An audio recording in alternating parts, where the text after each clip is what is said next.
আল্লাহর নবী সাল্লাল্লাহু আলাইহি সাল্লাম সেদিন চোখের পানি ফেলাবে আর বলবে, উম্মত এটা কি আমল নামা নিয়ে আসছো?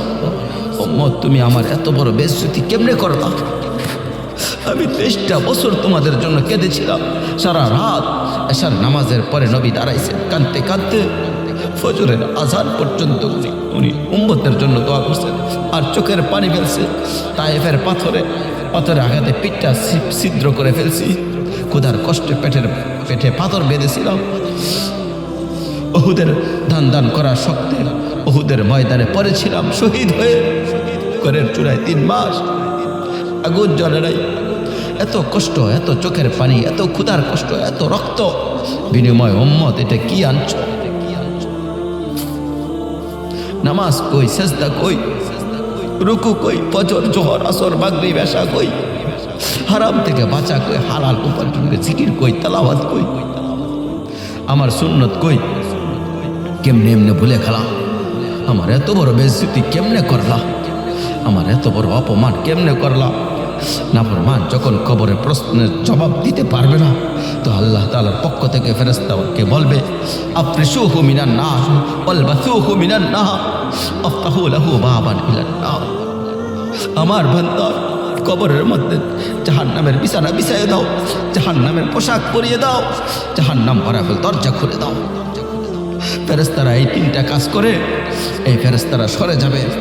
আল্লাহ নবী সাল্লাল্লাহু আলাইহি সাল্লাম বলেন, কবর তখন তাকে একটা চাপ দিবে। এই চাপে এই ব্যক্তি ডান পাশের মাটি বাম দিকে, বাম পাশের মাটি ডান দিকে, এভাবে আয়সার চাপ মারবে। আল্লাহ রসুল বলে, ডান পাশের হাড্ডি পাঁজর এই 7টার হাড্ডি ভাঙ্গা বাম দিকে ঢুকে যাবে, বাম দিকে 7টা হাড্ডি ভাঙ্গা। উদাহরণ দিয়া বুঝাইছেন, হাত্তা তাখতালিফা আদলাউহু, এইভাবে 2 আঙ্গুল যখন একটা আরেকটার ভিতরে ঢুকে যায়, হাড্ডি পাঁজর এইভাবে একটা আরেকটার সাথে ঢুকে যাবে। আল্লাহর নবী সাল্লাল্লাহু আলাইহি সাল্লাম বলেন, ওয়াইয়াদুলাহু মালাকুন আবকাম ওয়া আসাম্মু ওয়া আ'মা। তার কবরে এরপরে নাফরমানের কবরে একজন ফেরেশতা পাঠানো হবে। এই ফেরেশতা 3টা গুণ, এই ফেরেশতা ভোবা, এই ফেরেশতা ভদি, এই ফেরেশতা অন্ধ। সে কথাও বলতে পারে, জানে না, কানও শুনে না, চোখেও দেখে না। আল্লাহ রসুল বলেন, ফায়ুদরাবু লাহু বিমিতরাকাতিন মিন হাদিদ।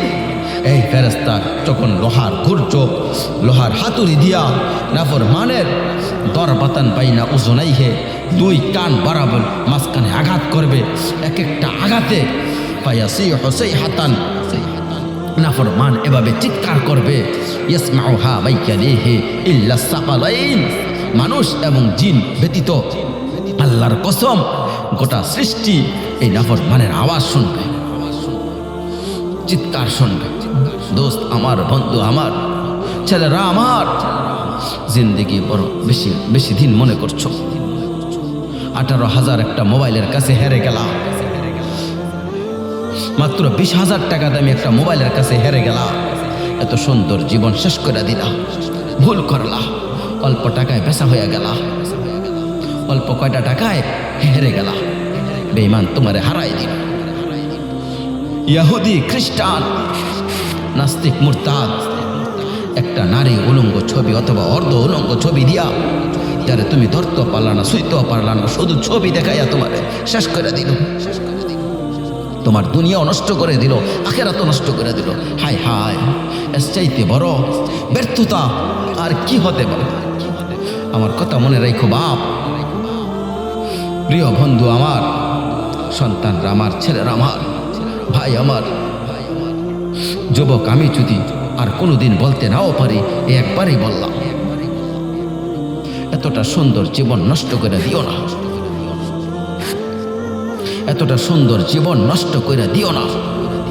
মেহরবানি করে বরবাদ হইও না, চরিত্রহীন হইও না।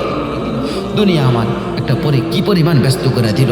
60 বছরের বয়স্ক মানুষ, 70 বছরের বয়স্ক মানুষ, হিসাব শুধু দুনিয়া, হিসাব করতেছে। এখন দুনিয়া মিলছে তো সুখে আছে, দুনিয়া মিলে নাই তো সুখে নাই।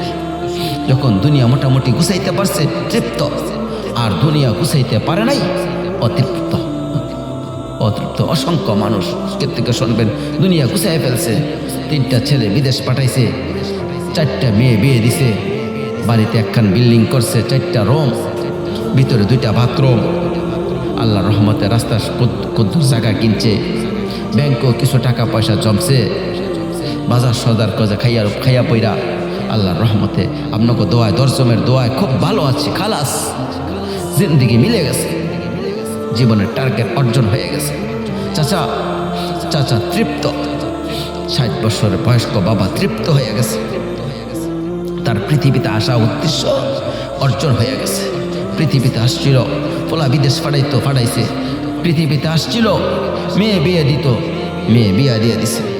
দুনিয়া আসার 60 বছরের একটা টার্গেট ছিল, একটা বিল্ডিং করবে, বিল্ডিংটা হয়েছে আলহামদুলিল্লাহ। আর কি, তো চাচা কবর,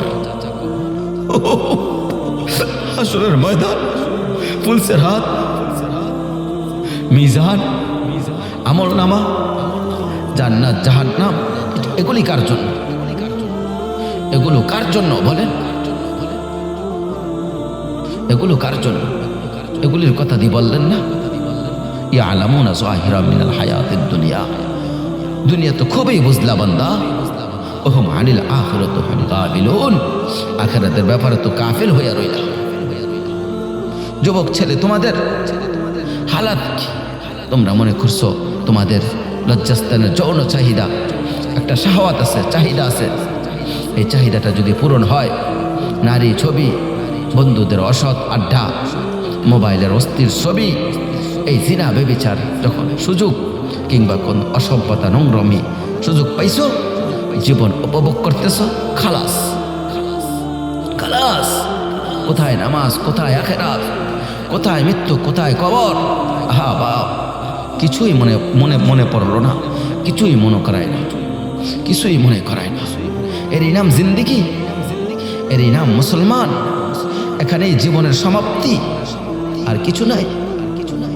কবর বলতে কিছু নাই, আখিরাত বলতে কিছু নাই। আল্লাহ তাআলা বলে, বান্দা আলহাকুমুত তাকাসুর, আহা বান্দা, দুনিয়ার নেশায় তো তোমারে ভুলায় ডুবাই দিছে, হাত্তা যুরতুমুল মাকাবির, এরই মাঝে তুমি একদিন কবরে পৌঁছে গেলা। একদিন কবরে পৌঁছে তো উপলব্ধি করবা, কাল্লা সাউফা তা'লামুন সুম্মা কাল্লা সাউফা তা'লামুন। আল্লাহ তাআলা বলে, বান্দা শোনো, সাবধান, কাজটা ভালো করলো না, দুনিয়া ডুবে গেলা, আখিরাত ভুলে গেলা, সাউফা তা'লামুন। 2 বার বলছে আল্লাহ তাআলা একটা কথা, অল্প সময় তুমি জানতে পারবা, এর অল্প সময় তুমি জানতে পারবা। তাফসীরে মধ্যে লেখছে 2 বার কেন বললো আল্লাহ? আল্লাহ বলে, হ্যাঁ নাফরমান বান্দা, তোমারে আমি একবার কবরে হাসাব দিয়া বুঝাবো তোমার এই নাফরমানের পরিণতি কি, আর একবার হাসরে নিয়া জাহান্নামের হাসাব দিয়া বুঝাবো তোমার এই নাফরমানের পরিণতি কি। তুমি সেদিন বুঝবা বান্দা, আমার কবর কি, আমার আখিরাত কি। রাসূলুল্লাহ সাল্লাল্লাহু আলাইহি সাল্লাম বলেন, নাফরমান যখন কবরের প্রশ্নের জবাব দিতে পারবে না, তো আল্লাহ তাআলার পক্ষ থেকে ফেরেশতাদেরকে বলবেন, আফরিশুহু মিনান নার ওয়ালবাসুহু মিনান নার আফতাহু লাহু বাবান ইলান নার। আমার বান্দা, কবরের মধ্যে জাহান্নামের বিছানা বিছাইয়া দাও, জাহান্নামের পোশাক পরিয়ে দাও, জাহান্নাম বরাবর দরজা খুলে দাও। ফেরেশতারা